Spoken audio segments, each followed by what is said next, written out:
Supreme court ఇచ్చినటువంటి judgement అనేది చాలా మంది దళితులకి అది ఎఫెక్ట్గా మారుతుంది. ఇక్కడ సుప్రీంకోర్టు ఇద్దరు జడ్జిలున్న సింహాసనం కాబట్టి ద్విసభ్య సింహాసనం అంటారు దాన్ని. ధర్మాసనం, సింహాసనం కాదు.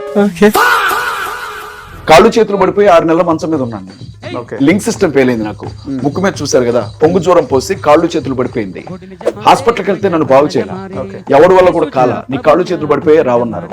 కానీ దేవుని పాదాల దగ్గర చచ్చిపోదాం అనుకున్న స్థితిలో నేను ఏడిస్తే నన్ను బాగు చేశాడు ఆయన. ఎసయ్యా నువ్వంటూ నా తోడుంటే నా భర్తకి ఏమి కాదు.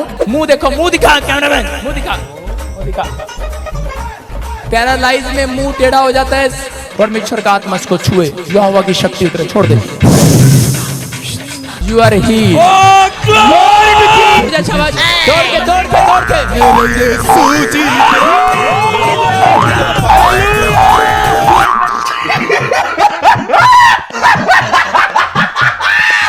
మనకు నచ్చిన దేవుణ్ణి నమ్ముకోవచ్చు, ప్రచారం చేసుకోవచ్చు, తెలిసిన వారికి చెప్పొచ్చు, దాన్ని ప్రాక్టీస్ చేసుకోవచ్చు. మీరు ఎంతవరకు ఎంతమందిని మార్చినారు? ద సేమ్ టైం నేను ఈ మాట అనకూడదు, వ్యూవర్స్ నన్ను క్షమించండి, నీ అమ్మ మొగుడు అని కూడా. డే బై డే ఈ ఏదైతే ఆగదు, మార్పిడి ఆగదు. హిందూ మతం భారతదేశంలో పుట్టిందా? దేవుడి కోసం తపస్సు చేద్దామని చూస్తే శ్రీరాముడంతటోడు శంభూకుడు అనే వ్యక్తి తలందరికాడు. రాముడి గురించి తెలిసిన మంచి ఏమైనా ఉంటే నాకు చెప్పండి, నేనేంట. విష్ణువు గురించి ఏదైనా మంచి ఉందా చెప్పండి. ఏంటి నమ్మరు కదా ఎట్లా చెప్పిన. వాస్తవానికి దేవుణ్ణి నమ్మరు కదా క్రిస్టియన్స్, హిందూ దేవుని నమ్మరు. హిందూ నాకు తెలియక అడుగుతాను బ్రదర్, నా ఇంట్లో నా భార్య ఉంది, నాకు ఇంకొక ఆవిడ ఎందుకు?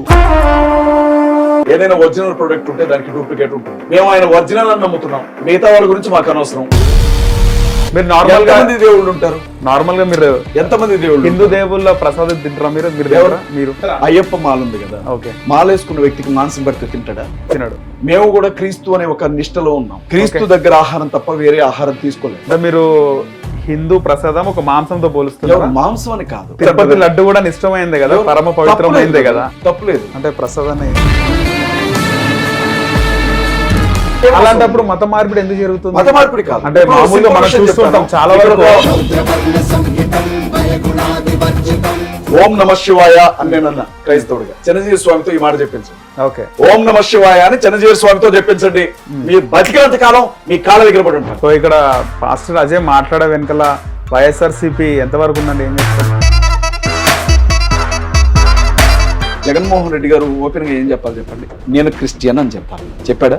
ఎందుకు చెప్పడు, ఎందుకంటే పోతాయేమో అన్న భయం. ఇప్పుడు ఈ కాలంలో ప్రజెంట్ జనరేషన్ లో కూడా ఎస్సీ ఈ రిజర్వేషన్లు ఎంతవరకు పనిచేస్తున్నాయంటే ఏం చెప్తారు? బ్రదర్, అందరు రిజర్వేషన్ మీదే బతుకుతున్నారా? ఒకటి చెప్తాను, అందరు రిజర్వేషన్ తోనే బతుకుతలేరు కదా ఎస్సీలు అందరు కూడా. ఒకసారి పల్లెల్లో వాళ్ళకు కూడా రిజర్వేషన్ వస్తుంది కదా. మీరు చెప్పినట్టు నేను చెప్పాను, పల్లెల్లోకి వెళ్తే కూడా ప్రతి ఒక్కరు చదువుకోవట్లేరు ఇంకా కూడా. బ్రదర్ నేను క్వశ్చన్ చెప్పాను, ఎస్సీ రిజర్వేషన్ కూడా అందరు పొందుతలేరు కదా. ఎస్సీలో పొందుతలేరు. ఇప్పుడు క్రైస్తవ మతంలో కులాలు ఉండవని చెప్పింది. కులాలు లేవు క్రైస్తవ మతంలో, రైట్. లేనప్పుడు నో క్యాస్ట్ సర్టిఫికేట్ కదా ఇవ్వాల్సింది. బీసీసీ ఎట్లా ఇస్తాడు? బుద్ధి ఉండద్దా? నో క్యాస్ట్ ఇస్తే ఓకే, క్రైస్తవులందరికీ నో క్యాస్ట్ ఇవ్వండి. నమస్తే, వెల్కమ్ టు హిట్ టీవీ. నేను నరేష్. ఈరోజు మనతో పాటు క్రిస్టియన్, ముస్లిం, దళిత్ పీపుల్ ఫ్రంట్ వ్యవస్థాపకులు పాస్టర్ అజయ్ గారు ఉన్నారు. మాట్లాడదాం సార్. నమస్తే సార్. నమస్తే. ముఖ్యంగా ఈరోజు మనతో పాటు డిబేట్ లో మా యాంకర్ వాణి ఉన్నారు. ఈరోజు అజయ్ గారిని ప్రజలు నిజంగా ఏమనుకుంటున్నారు, వాళ్ళ మనసులో ఉన్నటువంటి ప్రశ్నలన్నీ అడగబోతున్నాం. సో తెలుసుకుందాం. ముందుగా వాణి. Hi sir. హాయ్ మా. రీసెంట్గా సుప్రీంకోర్టు ఇచ్చినటువంటి జడ్జిమెంట్ అనేది చాలా మంది దళితులకి అది ఎఫెక్ట్గా మారుతుంది. దాని మీద మీరేం మాట్లాడారు? అమ్మ, ఒకటి, భారతదేశం ప్రజాస్వామ్య దేశం అని చిన్నతనం నుంచి చదువుకుంటూనే వచ్చాం. నాకు ఊహ తెలిసి దాదాపు నాకు ఇప్పుడు 42 సంవత్సరాలు. నేను ఫస్ట్ క్లాస్లో నుంచి ఈ మాట వింటూనే ఉన్నా. ప్రజాస్వామ్య దేశం అంటే ఇది రాచరిక పాలన కింద లేదు. రెండవది లౌకిక దేశం, అంటే మతపరమైనటువంటి ఏ విధమైన గొడవలు ఇక్కడ ఉండకూడదు అనేది రాజ్యాంగం రాసిన వ్యక్తుల యొక్క ఆలోచన. ఇంకొకటి, ఈ దేశానికంటూ అధికారికమైన మతం ఏమీ లేదు. ఒక మతం దీనికి అధికారికమైంది, మిగిలిన మతాలు పక్కన ఉండాలి, సైలెంట్గా ఉండాలి అని చెప్పడానికి ఏం లేదు. ఇది భిన్నత్వంలో ఏకత్వం ఉన్న దేశం. అన్ని రకాల మతాలు, అన్ని రకాల ప్రజలు, జాతులు, భాషలు, సంస్కృతులు కలిసి మెలిసి బ్రతికే దేశం మన దేశం. ఇక్కడ సుప్రీంకోర్టు ఇద్దరు జడ్జిలున్న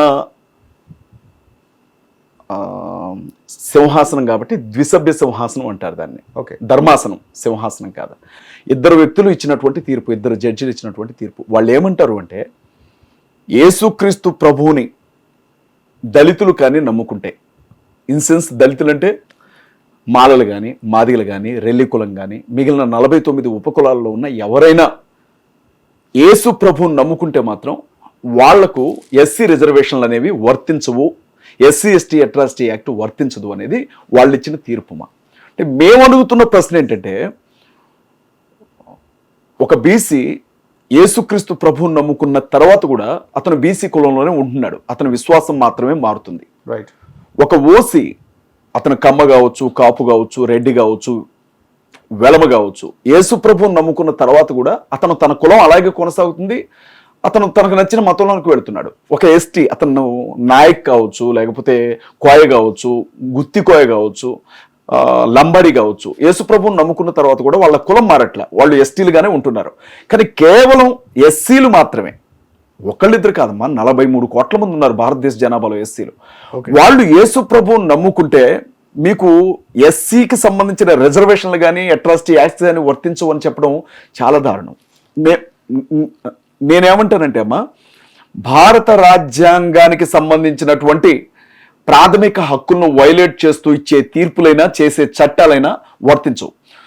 రాజ్యాంగాన్ని రాసినప్పుడు సుప్రీంకోర్టుని ఎందుకు ఏర్పాటు చేశారంటే, రాజ్యాంగాన్ని కాపాడాల్సిన బాధ్యత సుప్రీంకోర్టు మీద ఉంటుంది. రాజ్యాంగానికి గార్డియన్ సుప్రీంకోర్టు. అలాంటి సుప్రీంకోర్టు ఏదైనా తీర్పు ఇచ్చేటప్పుడు చాలా జాగ్రత్తగా, ఇది రాజ్యాంగానికి వ్యతిరేకమా, విరుద్ధమా, లేకపోతే అనుకూలంగా ఉందా, 1కి 100 సార్లు చెక్ చేసుకునే వాల్సి ఉంటుంది. ఒకరికిద్దరికి ఇచ్చే తీర్పే అలా ఆలోచిస్తారు. అలాంటిది 43 కోట్ల మంది ప్రజలకు సంబంధించిన తీర్పు ఇంకెంత ఆలోచించాలి. ఇప్పుడు రాజ్యాంగంలో ప్రాథమిక హక్కులు ఉన్నాయి, ఫండమెంటల్ రైట్స్ అంటాం. ఆర్టికల్ 15 ప్రకారంగా సమానత్వపు హక్కు ఉంది. అంటే కులాన్ని బట్టి కానీ, మతాన్ని బట్టి కానీ, ప్రాంతాన్ని బట్టి కానీ ఒక మనిషి ఎక్కువ కాదు, ఒక మనిషి తక్కువ కాదు, అందరూ సమానం అని చెప్తుంది ఆ హక్కు. ద సేమ్ టైం ఆర్టికల్ 24, 25 దగ్గరికి వెళ్తే మనం మత స్వేచ్ఛ హక్కు ఉంది. మనం దాన్ని మనకు నచ్చిన దేవుణ్ణి నమ్ముకోవచ్చు, ప్రచారం చేసుకోవచ్చు, తెలిసిన వారికి చెప్పొచ్చు, దాన్ని ప్రాక్టీస్ చేసుకోవచ్చు. ఈ 2 ప్రాథమిక హక్కులు ఉన్నాయి. మత స్వేచ్ఛ హక్కు, సమానత్వపు హక్కు, వాక్ స్వాతంత్రపు హక్కు ఉన్న తర్వాత కేవలం ఎస్టీలకి, బీసీలకి, ఓసీలకి మాత్రమే ఇవి వర్తిస్తాయి, ఎస్సీలకి వర్తించదు అనంటూ పూర్తి రాజ్యాంగ విరుద్ధమైనటువంటి తీర్పు. ఏం లేదు, సింపుల్గా చెప్పాలి అంటే భారతదేశంలో ఉన్న మాలమాదిగలందరికీ మత స్వేచ్ఛ హక్కును తీసేశారంతే. ఓకే. మీకు ఇష్టం ఉన్నా లేకపోయినా హిందూ మతంలోనే ఉండాలి. మీకు రిజర్వేషన్ కావాలా, మా హిందూ మతంలోనే ఉండాలి. మీకు హిందూ మతం నచ్చలేదా, బౌద్ధంలోనికి వెళ్ళండి. బౌద్ధం కూడా నచ్చలేదా, సిక్కు మతంలోనికి వెళ్ళండి. సిక్కు మతం కూడా నచ్చలేదా, జైన మతంలోనికి వెళ్ళండి. ఈ 3 మతాలలోనికి వెళ్ళినా మీకు రిజర్వేషన్ వర్తిస్తుంది. చెప్తుందా? చెప్తుంది. ఈ 3 మతాలలోనికి వెళ్ళొచ్చు. అంటే మీరు అన్నట్టు ఈ బుద్ధిజం కానీ, సిక్కిజం కానీ, జైనిజం ఇవన్నీ భారతదేశంలోనే పుట్టినాయి. క్రిస్టియానిటీ మాత్రం భారతదేశంలో పుట్టలేదు, ఇతర దేశాల్లో పుట్టి వచ్చింది, అందుకే వీటికి మేము ఇస్తున్నాము. ఓకే, మీరన్నది వాస్తవం అనుకుందాం బ్రదర్ కొంచెం సేపు. ఇప్పుడు 2 విషయాలు ఇక్కడ లాజికల్గా మనం ఆలోచించాలి. ఒకటి, హిందూ మతం భారతదేశంలో పుట్టిందా, దానికి మనం సమాధానం చెప్పాలి. చిన్నజీవి స్వామి గారు కొన్నాళ్ళ క్రితం చెప్పారు, హిందూ అన్న మాటకి కాఫీర్ అని అర్థం, కాఫీర్ అంటే బేకారీ అని అర్థం, వాళ్ళు మనల్ని తిట్టడానికి ఉపయోగించేవాళ్ళు అని. సరే, అందరూ కూడా కోపడ్డారు. రీసెంట్గా మోహన్ భగవత్ గారు, రాష్ట్రీయ స్వయం సేవక్ సంఘ్ RSS చీఫ్, ఆయన అన్నారు, ఏమన్నారంటే హిందూ అనే పదం మనది కాదు, అసలు అది విదేశాల నుంచి మనం తెచ్చుకున్నటువంటి పదం అన్నారు. ఆ పదమే మనది కానప్పుడు మన మతం హిందూ మతం ఎట్లయితుంది? మొదటి ప్రశ్న. హిట్ టీవీ యాప్, ఇందులో short news, live news, entertainment shows, movies, digital magazines తో పాటు మీ జిల్లా వార్తలను కూడా ఫ్రీగా చూడొచ్చు. ఇంకెందుకు ఆలస్యం, వెంటనే హిట్ టీవీ యాప్ ని డౌన్లోడ్ చేసుకుని ఫ్రీగా ఎంటర్టైన్మెంట్ పొందండి. Hit TV app. Hit TV app. Please download hit TV app. Hit TV app ని ఫ్రీగా డౌన్లోడ్ చేసుకుని ఎంజాయ్ చేయండి. మీకు నచ్చిన ఎంటర్టైన్మెంట్ కోసం హిట్ టీవీ యాప్ ని ఫ్రీగా డౌన్లోడ్ చేసుకుని ఎంజాయ్ చేయండి. హిట్ టీవీ యాప్ ని డౌన్లోడ్ చేసుకుని ఆస్వాదించండి, ఆశీర్వదించండి. ఇంతమంది సెలబ్రిటీలు హిట్ టీవీ యాప్ ని డౌన్లోడ్ చేసుకోండి అని చెప్తున్నారంటే ఎంత మంచి యాప్ ఆలోచించండి.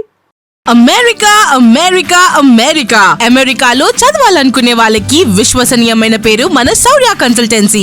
UK లో 1 year masters, UK లో 1 year masters, 2 years work permit up to 5 years visa. Contact Shaurya Consultancy. Contact 89851 89851.